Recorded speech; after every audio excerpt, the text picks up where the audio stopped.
காலை வேளையிலே உங்கள் எல்லாருக்கும் ஷாலோம் என்று நான் வாழ்த்துகிறேன். கடந்த நாட்களில் ஷாலோம் என்ற அந்த வார்த்தையை குறித்து, அதோட எபிரேய அர்த்தம், அதை குறித்து நம்ம பார்த்தோம். இந்த ஷாலோம் என்பதற்கான வார்த்தைக்கு சமாதானம் என்கிற ஒரு அர்த்தத்தை மாத்திரம் நம்ம சொல்ல முடியாது. அதற்கு பல அர்த்தங்கள், ஆழமான அர்த்தங்கள் இருக்கிறது அப்படிங்கிறத நம்ம பார்த்தோம்.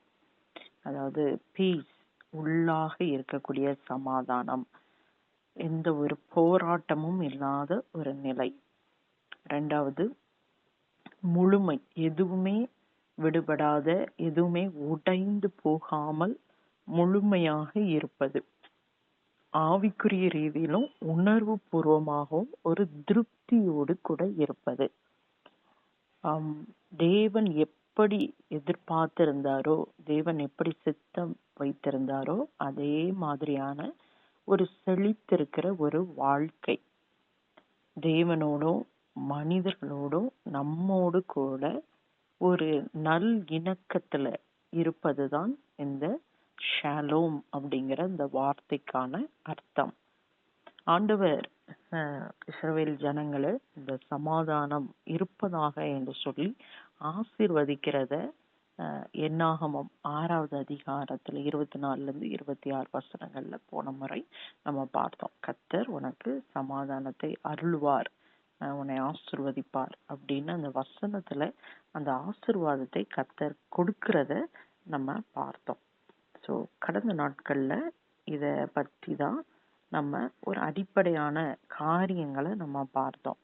இன்றைக்கு நம்ம பார்க்க போறது என்னன்னா, ஏதேன்ல எப்படி இந்த ஷாலோம் தொடங்கியது, அந்த ஷாலோமை ஆதி பெற்றோர் இழந்து போனாங்க, அது எப்படி திரும்ப ஸ்தாபிக்கப்பட்டது அப்படிங்கறது குறித்து நம்ம பார்க்க போகிறோம்.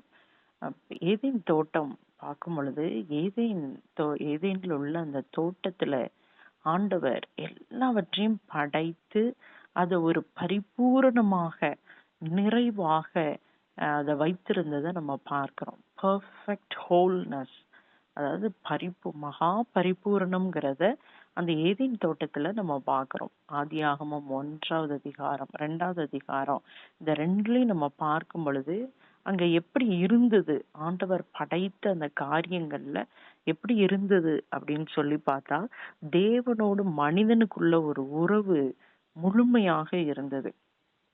அங்க பயம் இல்ல, வெட்கம் இல்லாமல் இருந்தது. இயற்கையோடு கூட ஒரு நல்லிணக்கம் இருந்ததை நம்ம பார்க்கிறோம். அதே போல ஒரு தெளிவான ஒரு நோக்கம் அங்க ஆதி மனிதனுக்கு இருந்ததை நம்ம பார்க்கிறோம். இயற்கை எல்லாவற்றையும் படைத்து அந்த இயற்கையோடு கூட இணைந்து வாழும்படியாக ஆண்டவர் வைத்திருந்தார். அது மாத்திரம் இல்ல, அந்த தோட்டத்தை பண்படுத்தவும் காப்பதும் மனிதனுக்கு கொடுக்கப்பட்ட ஒரு நோக்கத்துல ஒரு பகுதியா இருந்தது. பூமிய நீங்க ஆண்டு கொள்ளுங்க, நிரப்புங்க, அப்படி அதை காத்து கொள்ளுங்க அப்படின்னு ஆண்டவர் கொடுத்த அந்த சித்தம் அது அவங்களுக்கு ரொம்ப தெளிவாக இருந்தது. அவங்க தேவனோடு கூட சரியான அந்த உறவுல இருந்ததுனால அவர்களுக்குள்ள எந்த விதமான வெட்கமோ பயமோ இல்லை. ஏன்னா ஆண்டவர் பகலின் குளிர்ச்சியான நேரத்துல அவர்களோடு கூட வந்து உலாவினார். அவர்களுக்குள்ள அந்த ஷாலோங்கிறது பரிபூரணமாக இருந்ததை நம்ம பார்க்கிறோம். ஒரு பர்ஃபெக்ட் பிக்சர், ஒரு மிக மிக சிறந்த பரிபூரணமான ஒரு நிலைய அந்த முதல் 2 அதிகாரத்துல நம்ம வாசிக்கும் பொழுதே நம்மால என்ன பண்ண முடிகிறது, புரிந்து கொள்ள முடிகிறது. அங்க எதுவுமே உடைந்து போகல. இதுதான் உண்மையான நிஜமான ஷாலோமாக அங்க இருந்தது. இதுதான் ஆண்டவர் டிசைன் பண்ண ஷாலோம். ஆனா எப்போ இந்த 3வது அதிகாரத்துக்கு நம்ம வரும் பொழுது இந்த ஷாலோம் எல்லா இடத்துலயும் உடைந்து போனதை நம்ம பார்க்கிறோம். தேவனோடு கூட இருக்கிற உறவு மனிதனுக்கு பாவம் செய்த போது உடைந்து போனது. அங்க ஒரு பிரிவு, செப்பரேஷன் உண்டாகிறத நம்ம பார்க்கிறோம். அது மட்டும் இல்ல, அவங்க பாவம் செய்ததுனால அவர்களுக்குள்ள வெட்கம், பயம், குற்ற உணர்வு இதெல்லாம் அவங்களுக்கு வந்துருச்சு. தேவனை விட்டு அவங்க மறைந்து கொள்றாங்க. தேவனை நேரடியாக அவர்களால பார்க்க முடியவில்லை. அது மட்டுமல்ல, உறவுகள்ல ஒரு போராட்டம், பிரச்சனை வர ஆரம்பிச்சிருச்சு. ஒருவரை ஒருவர் குற்றம் சாட்டுவது அங்க வந்துருச்சு. முதல் 2 அதிகாரங்கள்ல இல்லாததெல்லாம் இப்ப இங்க 3வது அதிகாரத்துல வர்றத நம்ம பார்க்கிறோம். அது மட்டும் இல்ல, இந்த பாவத்தின் நிமித்தமாக இயற்கையோடு இருந்த இந்த நல்லிணக்கம், ஹார்மனி, அதுல ஒரு பாதிப்பு வருகிறத நம்ம பார்க்கிறோம். அதுல அதோட பாதிப்பு இன்னைக்கு வரைக்கும் இருக்குது. அது சரி பண்ண முடியல. டிஸார்டர் எல்லாமே ஒழுங்கற்று போனதை நம்ம பார்க்கிறோம். எந்த இயற்கையை மனிதன் காக்க வேண்டும், பராமரிக்க வேண்டும் இருந்ததோ அதே இயற்கையை மனிதன் அழிக்கிறத நம்ம பார்க்கிறோம். அதிகப்படியாக அதை பயன்படுத்தி அதுல அதுல பராமரிக்காமல் அதை சேதப்படுத்துகிறத நம்ம பார்க்கிறோம். அப்ப இந்த இடத்துல ஷாலோம் மறைந்து போச்சுன்னு நம்ம சொல்ல முடியாது. ஆனா ஷாலோம் அது ஒழுங்கற்று கோணலாகி அது ஒரு மாதிரி அப்படியே உடைஞ்சு போன ஒரு நிலைமைக்கு போய்விட்டது. இப்போ பழைய ஏற்பாட்டுல இந்த ஷாலோமை சரிப்படுத்துவதற்காக ஆண்டவர் ஒவ்வொரு ஸ்டெப்பா நம்ம எடுக்கிறத நம்ம பார்க்கிறோம். அதாவது தேவன் மனிதர்களோடு ஏற்படுத்தின உடன்படிக்கை எல்லாமே அந்த ஷாலோமை நிலைநிறுத்துவதற்காகத்தான். ஆபிரகாமோடு கூட ஏற்படுத்தின உடன்படிக்கை, இஸ்ரவேலர்களோடு ஏற்படுத்தின உடன்படிக்கை, இந்த உடன்படிக்கையோட முக்கிய நோக்கமே தேவனோடு மனிதனுக்கு இருக்கிற இந்த உறவு சரிபட வேண்டும். ஷாலோம்ல ஒரு பகுதி என்னது? தேவனோடு இருக்கிற இந்த உறவு சரிபடுவது. இந்த உடன்படிக்கையில ஆண்டவர் கொண்டு வந்த முக்கியமான காரியங்கள் என்ன அப்படின்னு சொல்லி பார்த்தா, ரைட் லிவிங், அதாவது நீதியாய் வாழ்வது. இந்த உடன்படிக்கை எல்லாத்துலயும் திரும்ப திரும்ப திரும்ப திரும்ப ஆண்டவர் சொல்றது என்னன்னா, எனக்கு முன்பாக நீ சரியானபடி வாழ்ந்திருக்க வேண்டும் அப்படிங்கறதுதான் ஆண்டவர் அந்த இடத்துல அடிப்படையாக சொன்ன காரியமாக இருக்குது. ஆனா இஸ்ரவேலர்கள் அந்த ஷாலோமை நிலை நிறுத்துவதற்கு அந்த உடன்படிக்கைக்கு கீழ்ப்படியவே இல்லை. மறுபடியும் மறுபடியும் அந்த உடன்படிக்கையை உடைக்கிறாங்க. சமாதானம் எடுக்கப்பட்டு போகுது. எங்க அங்க நீதி இல்லாமல் அவங்க வாழும் பொழுது அநீதியா வாழ்ற ஒரு தன்மை வருது. ஏழைகளை ஒடுக்குறாங்க. திக்கற்ற பிள்ளைகள், விதவைகளுடைய நீதி அங்க மறுக்கப்படுகிறது. அவங்க தேவனுக்கு பிரியமா வாழல. தேவனோடு உள்ள உறவை உடைத்து கொள்ளுகிறாங்க. மறுபடியும் மறுபடியும் இந்த ஷாலோம் மனிதர்களால உடைக்கப்படுகிறத நம்ம பார்க்கிறோம். புதிய ஏற்பாட்டுக்கு நம்ம வரும் பொழுது, புதிய ஏற்பாட்டு காலத்துல இயேசு கிறிஸ்து மனிதனாக அவர் பூமிக்கு வந்து அவர் செய்த முக்கியமான ஒரு காரியம் என்ன அப்படின்னா, கொலோசையர் 1:20 நம்ம பார்க்கும் பொழுது, அவர் சிலுவையில் சிந்தின இரத்தத்தினாலே சமாதானத்தை உண்டாக்கி பூலோகத்தில் உள்ளவைகள் பரலோகத்தில் உள்ளவைகள் யாவையும் அவர் மூலமாய் தமக்கு ஒப்புரவாக்கி கொள்ளவும் அவருக்கு பிரியமாயிற்று. இப்ப இந்த ஷாலோம் முக்கியமான ஒரு நோக்கம் என்னன்னா, பரலோகத்தில் உள்ளவைகள் பூலோகத்தில் உள்ளவைகள் ஒப்புரவாக வேண்டும். ஹார்மனிங்கிறது இதுதான். அந்த ஒப்புரவாகுதல், பரலோகத்துல தேவன் இருக்கிறார், பிதா இருக்கிறாரு. அப்ப அவரோடு கூட இருந்த நம்முடைய உறவு உடைந்து போயிற்று. அது துண்டு துண்டா போயிருச்சு. உடைக்கப்பட்ட இந்த உறவை சீர்படுத்தும்படியாக கிறிஸ்து மனிதனாக பூமிக்கு வந்தார். அவர் ஒரு பாலமா இருந்து, ஒரு பிரிட்ஜா இருந்து நமக்கும் தேவனுக்கும் இருக்கிற அந்த உறவை அவர் சரிப்படுத்தி இருக்கிறார். அப்ப இயேசு கிறிஸ்துவின் இரத்தத்தின் மூலமாக இந்த ஷாலோமை நம்ம திரும்ப பெற்றிருக்கிறோம். இது எவ்வளவு பெரிய ஒரு ஆசீர்வாதம். இந்த ஷாலோம் நமக்குள்ள வந்திருக்கிறது அப்படின்னு சொல்லும்போது இதோட அர்த்தம் என்ன அப்படின்னா, நம்பர் 1, பீஸ் வித் காட், தேவனோடு கூட சமாதானம் அது ஏற்படுத்தப்பட்டிருக்கிறது. ஃபர்கிவ்னஸ், பிதா நம்முடைய பாவங்கள் எல்லாம் மன்னித்ததுனால நமக்குள்ள இந்த சமாதானம் வந்திருக்கிறது. தேவன் இல்லாத மனிதனுடைய வாழ்க்கையில சமாதானம் இருப்பதற்கு வாய்ப்பே கிடையாது. நான் போன முறை சொன்னேன், சமாதானம், அதாவது இன்றைக்கு சமாதானத்தை எப்படி சொல்றாங்க அப்படின்னா, பிரச்சனையே இல்லை, போராட்டமே இல்லைன்னா அதுதான் சமாதானம். யுத்தமே இல்லை அப்படின்னா அத சமாதானம் அப்படின்னு சொல்றாங்க. ஆனா வேதத்தின்படி ஷாலோம், சமாதானம் அப்படிங்கிறதுக்கு அர்த்தம் 5 காரியங்களை நான் சொன்னேன். அதாவது உள்ளான நம்ம மனிதனுக்குள்ள இருக்கக்கூடிய சமாதானம், ஹோல்னஸ், முழுமை, கம்ப்ளீட், ஆவிக்குரிய ரீதியில உணர்வு பூர்வமாக ஒரு நிறைவு, தேவனோட மனுஷர்களோட மற்றவர்களோட இருக்கக்கூடிய அந்த ஹார்மனி, அது ஒரு நல் இணக்கம், அதே போல வெல்பீயிங் அண்ட் ப்ராஸ்பரிட்டி, அதாவது தேவன் எதிர்பார்த்த மாதிரி நம்ம வாழ்க்கை செழித்து வளருவது. இந்த 5 காரியங்களும் இருந்தாதான் ஷாலோம் இருக்கு அப்படின்னு அர்த்தம். இயேசு கிறிஸ்து பூமியில நமக்காக சிந்தின இந்த ரத்தத்தின் மூலமாக அவர் தேவனோடு கூட இருக்கிற நம்முடைய உறவை முதலாவது சரிப்படுத்திட்டார். தேவனுக்கு பகையினரா, விரோதிகளா இருந்த நாம இந்த ஷாலோம் இயேசு கிறிஸ்து பெற்று தந்ததுனால தேவனுக்கு சிநேகிதர்களாக, அவரோடு கூட அந்த உடன்படிக்கை உறவுக்குள்ள அவர் திரும்ப நம்மை கொண்டு வந்துட்டாரு. இன்ன ஹீலிங், நம்மளுடைய ஆவிக்குரிய வாழ்க்கையில உணர்வு பூர்வமாய் காயப்பட்டிருந்தோம்.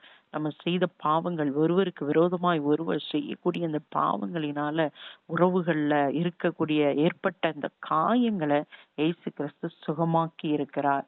அது மட்டுமல்ல, மனிதர்களோடு இருக்கிற உறவு சீர்படுகிறது. பாருங்க, சமாதானத்தை கொடுக்கக்கூடிய அந்த சுவிசேஷத்தை ஏற்றுக்கொண்ட ஒவ்வொருவருமே மற்றவர்களோடு அன்பாக, சமாதானமாக, விட்டு கொடுக்கிறவர்களாய், மன்னிக்கிறவர்களாக நம்ம மாறுகிறோம்.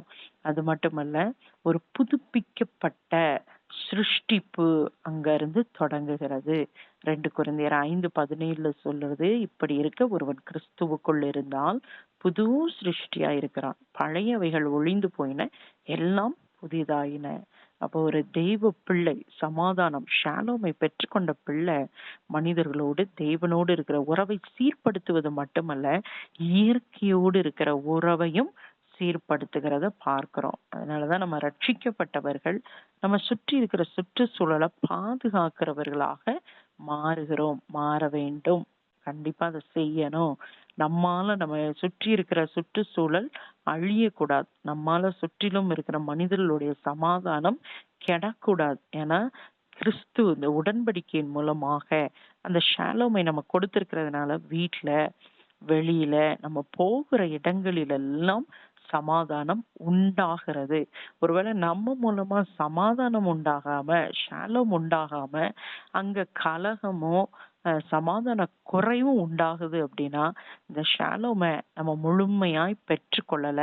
இந்த ஷாலோமை முழுமையாக நம்ம வாழ்க்கையில நம்ம பயிற்சிக்கலன்னு அர்த்தம். ஒண்ணு, ஷாலோமை பெற்றுக்கொள்றது மட்டுமல்ல, you need to cultivate it, அதை வளர்க்கணும். அது நம்மளுடைய முக்கியமான ஒரு பங்கு. ஏன்னா மலை பிரசங்கத்துல இயேசு கிறிஸ்து சொல்றாரு, சமாதானம் பண்ணுகிறவர்கள் பாக்கியவான்கள்.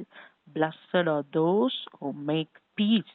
அப்ப எந்த ஒரு இடத்துல சமாதானம் குறையுதோ நம்ம முதல்ல ஆளா இருந்து அந்த இடத்துல சமாதானத்தை ஏற்படுத்த வேண்டும். இயேசு கிறிஸ்து எங்கெல்லாம் இருந்தாரோ, என்ன சொன்னாரோ, அவருடைய வார்த்தையினால ஜனங்களுக்கு சமாதானம் உண்டாயிற்று, அவருடைய செய்கையினால சமாதானம் உண்டாயிற்று. அப்ப ஷாலோம் என்று நம்ம ஒருவரை ஒருவர் வாழ்த்தும்படி நம்ம அழைக்கப்பட்டிருக்கிறோம். ஆதி இஸ்ரவேலர், பழைய இஸ்ரவேலர்கள் பாத்தீங்கன்னா ஒருவரை ஒருவர் பார்க்கும் பொழுது ஷாலோம் அப்படின்னு ஒருத்தர் சொல்வாரு, அதுக்கு பதிலா இன்னொருத்தர் அலைக்கம் ஷாலோம் அப்படின்னு சொல்வார். அதாவது ஒருவர் உங்களுக்கு ஷாலோம் அப்படின்னு சொன்னா அலைக்கம் ஷாலோம் அப்படின்னு இவர் சொல்றதோட அர்த்தம் என்னன்னா உங்களுக்கும் ஷாலோம். அப்ப ஷாலோம் என்று சொல்லும் பொழுது இந்த சமாதானத்தை நான் உங்களோடு கூட ஏற்படுத்துகிறேன்னு ஒருத்தர் சொல்வாரு, இன்னொருத்தர் எதிர்த்து இருக்கிறவர் நானும் உங்களோட அந்த ஷாலோமை ஏற்படுத்துகிறேன் அப்படின்னு சொல்றதாக அர்த்தம். சபையாக இருக்கட்டும், குடும்பமாக இருக்கட்டும், நம்ம வேலை பார்க்குற ஸ்தலம், நம்ம பக்கத்து வீடு, நம்ம தெருவுல நம்ம ஷாலோமை ஏற்படுத்துகிறவளா இருக்கணும், கல்டிவேட் பண்றவங்களா இருக்கணுமே ஒழிய கிறிஸ்தவர்கள் என்று சொல்லிக் கொள்கிற நம்ம அந்த ஷாலோமை உடைக்கிறவங்களா இருக்கவே கூடாது. ஸோ இந்த சத்தியங்களை மனதில் வைத்தவர்களாக நம்ம ஜெபிக்க போகிறோம். பரிபூரணமான ஷாலோம் கடைசியில தான் தேவன் ஏற்படுத்த போகிறார். அது எப்பன்னா வெளிப்படுத்தின விசேஷம் 21:22 நம்ம பார்க்கிறோம். மரணம் இல்லை, வலி இல்லை, அலறுதல் இல்லை, கண்ணீர் இல்லை, முழுமையாக தேவனுடைய பிரசன்னம் அங்க இருக்குது. எல்லாவற்றோடும் புதிய வானத்தை புதிய பூமியை சிருஷ்டிக்கிறேன் அப்படிங்கிறார். அதாவது ஷாலோம் ரெஸ்டோர் ஆகுது, ஷாலோம் அங்க ஸ்தாபிக்கப்படுகிறத நம்ம பார்க்கிறோம். உடைந்து போகாத நித்தியமான பரிபூர்ணமான ஷாலோம், அதாவது நித்திய ஷாலோம், எட்டர்னல் ஷாலோமை அப்பதான் ஆண்டவர் ஏற்படுத்துகிறார். சோ நம்ம ஒவ்வொரு தேவ பிள்ளைகளும் சமாதானம் பண்ணுகிறவர்களாக இருக்கணும். அப்படிப்பட்ட ஒரு தீர்மானத்தை எடுத்துக்கொண்டவர்களாக இந்த நாள் நம்ம ஜெபிக்கலாம். தகப்பனே, எங்க வாழ்க்கையில ஷாலோமை ஏற்படுத்தினீர். இயேசு கிறிஸ்துவின் ரத்தத்தின் மூலமாக அந்த ஷாலோம் இன்றைக்கு எங்களுக்குள்ள இருக்கிறதப்பா. இந்த ஷாலோமை எங்களுக்குள்ள மாத்திரம் நாங்கள் வைத்து கொண்டவர்களாக இருக்காம எங்களை சுற்றி சூழ ஒவ்வொருத்தருடைய வாழ்க்கையிலும் இந்த ஷாலோமை கொண்டு செல்கிறவர்களாக நாங்கள் இருக்கணும். ஷாலோமை விதைக்கணும். ஷாலோமை உடைக்கிறவர்களாக நாங்கள் இருக்கக்கூடாது. எங்கள் நிமித்தம் ஷாலோம் பெருக வேண்டும். எங்கள் வார்த்தையினால ஆண்டவரை நாங்கள் நடந்து கொள்கிற விதத்துல இந்த ஷாலோம் அதிகரிக்க வேண்டும் அப்பா. ஆண்டவரே, எங்களுடைய உள்ளான வாழ்க்கையில எதெல்லாம் இன்னும் சுகமாகாமல் உடைந்து போய் அது தேவன் எதிர்பார்த்த வகையில தேவனுடைய சித்தத்திற்கு தக்கதாக எங்களுடைய வாழ்க்கை இல்லாமல் இருக்கிறதோ அந்த பகுதிகளில் எல்லாம் ஷாலோம் வந்து அது சரிபடுவதாக. தேவனோடும் மனுஷனோடும் இயற்கையோடும் இருக்கிற எங்களுடைய உறவு சீர்படும்படியாக நாங்கள் ஜெபிக்கிறோம் ஆண்டவரே. கிறிஸ்துவின் ரத்தத்தின் மூலமாய் சம்பாதிக்கப்பட்ட இந்த ஷாலோம் ஒவ்வொரு நாளும் எங்க வாழ்க்கையை ஆளுகை செய்வதாக, எங்களை சுற்றிலும் இருக்கிறவர்களுடைய சிந்தைகளை ஆளுகை செய்வதாக. ஆண்டவரே, எங்கள் ஒவ்வொரு தெய்வ பிள்ளைகள் மூலமாய் உலகமெங்கும் இந்த ஷாலோம் விதைக்கப்படுவதாக. முற்றிலும் உம்முடைய கரத்துல அர்ப்பணிக்கிறோம். எங்களை இந்த நாள் முழுவதும் ஒரு ஷாலோமின் பாத்திரமாய் பயன்படுத்தும். இயேசுவின் மூலம் ஜெபிக்கிறேன் நல்ல பிதாவே, ஆமேன். உங்கள் கர்த்தர் ஷாலோமை அருளி ஆசிர்வதிப்பாராக. ஆமேன்.